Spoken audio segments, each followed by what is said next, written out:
հենց ամենահենց նույն րոպեին։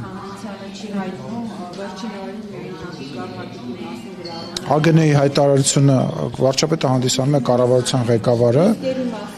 դուք ասում եք գնահատել եք, այո, գնահատել ենք, քննարկել ենք, հենց գործողությունները սկսվելու անմիջապես հետո շատ վաղ ժամի, կարելի ասել լույսը չբացված, այո, քննարկել ենք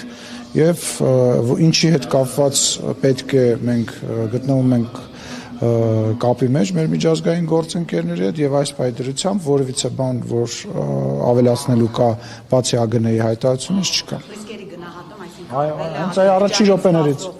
առաջի րոպեներից, ոչ միայն Ադրբեջանից սպասվող, այլ նաեւ հետագա հնարավոր զարգացումները հենց Իրանի ներսում, մեր սահմանների վրա պետք է ասեմ, որ այս պայդրությամբ որևիցե հոսք ընդեղից չկա, մեր սահմանը որևիցե նման բան չի արձանագրել եւ մնացածը արդեն գիտեք, էլի ավել բան չասեմ։ Չլսեցի։ Ադրբեջանում հայեր են մնացել։ Ադրբեջանում։ Այո, օդանավի հետ կապված, այո։ Ստեղել ադրբեջանցիներ են մնացել, գնացել են։ Չէ, այս բանը։ Հա, մնացել էին ու գնացել են, չէ, մնացել են, որ գնացել են։ Չէ, այս բանը որևիցե տեղեկություն չունեմ տեղը, ճիշտ եմ ասեմ, հիմա ինչ որ չգիտեմ, չեմ կարող խոսել ինչ-որ։ Թե թիվ 1 ռիսկն է, որ կարող է այդ պատերազմը շատ երկար տևել եւ այլ բնույթի վերածվել, ինչպես նաեւ այլ երկրների ներառվածությունը մեզ ստաբիլ հարևան է պետք եւ այն ինչ որ տեղի է ունենում մեր համար անընդունելի է։ Մոռացեք Զանգեզուրի միջանցքը, լինելու են ճանապարհներ, դրա մասին խոսել ենք, դրա որակումները, դրա իրավական ձևակերպումները բազմիցս տրվել են, տեսել եք նաև, որ Ադրբեջանից հնչում են արտահայտություններ, որոնք ասում են մենք օրինակ կուզենայինք, որ ամբողջ Ադրբեջանը միջանցքի վերածվեր եւ այլը, դրա համար դրա հետ կապված կարծում եմ ամեն ինչ ասվել է, հիմա նորից նույն բանը կրկնելը սխալ է։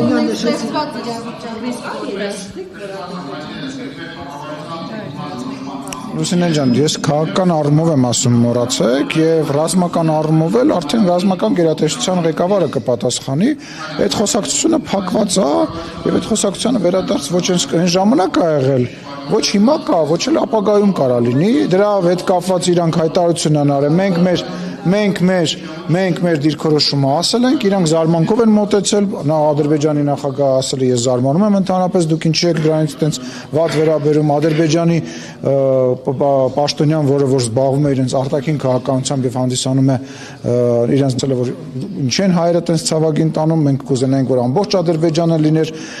միջանցք, իսկ հայկական կողմը ասում է որ այո Հայաստանի Հանրապետությունով կարող են անցնել տրանսպորտային միջոցներ, Հայաստանի Հանրապետության ինքնիշխանության իրավազորության ներքո եւ այդ դրա հետ կապված ներկայացվել է խաղաղության խաչմերուկ ծրագիրը, այդ խաղաղության խաչմերուկ ծրագիրը քննարկվում է տարածաշրջանի բոլոր երկրների հետ եւ ոչ միայն տարածաշրջանի բոլոր երկրների հետ եւ Հայաստանի Հանրապետությունը այո պատրաստ է բոլոր երկրների հետ, ինչպես Իրանի հետ եւ Վրաստանի հետ ունենք բաց սահմաններ մեր իրավազորության եւ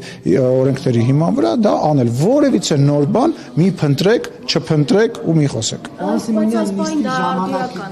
Հաջան։ Արդիական է խաղաղության խաչմերուկը այսպես։ Իհարկե, բա հենց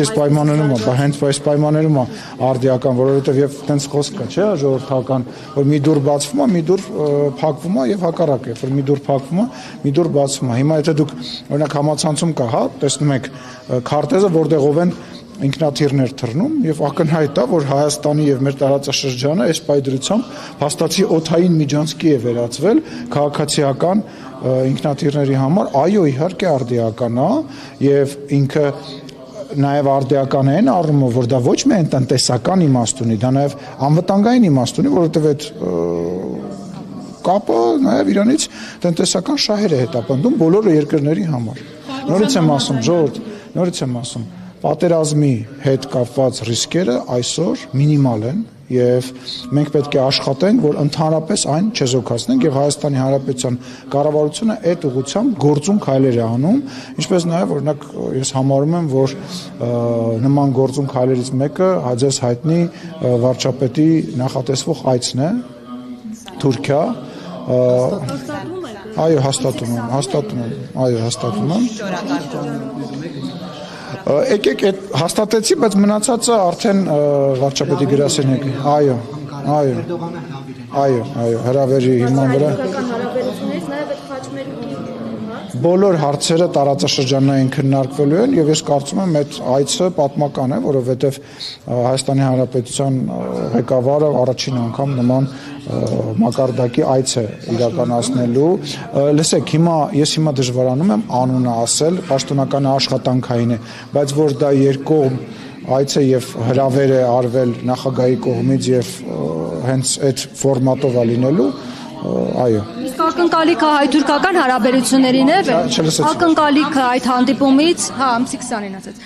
ակնկալիքը այդ հանդիպումից հայ-թուրքական հարաբերություններին է վերաբերվում, թե նաև հայ-ադրբեջանականում հնարավոր է փոփոխություններ լինել, պայմանագրի կնքման, նաև ճանապարհների ապաշրջափակման։ Բոլոր հնարավոր հարցերին,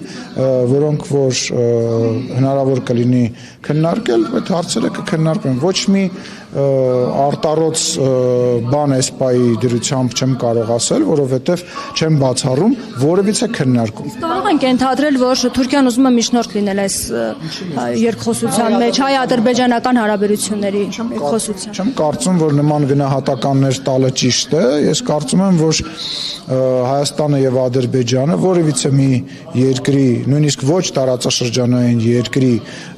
աջակցությամբ կամ որևիցե մի մայրաքաղաքում, եթե խաղաղության պայմանագիր ստորագրեն, դա կլինի բոլորի շահերից, բայց ինչպես տեսակ, խաղաղության պայմանագիրը Ադրբեջանը եւ Հայաստանը ավարտին հասցրեցին միասնական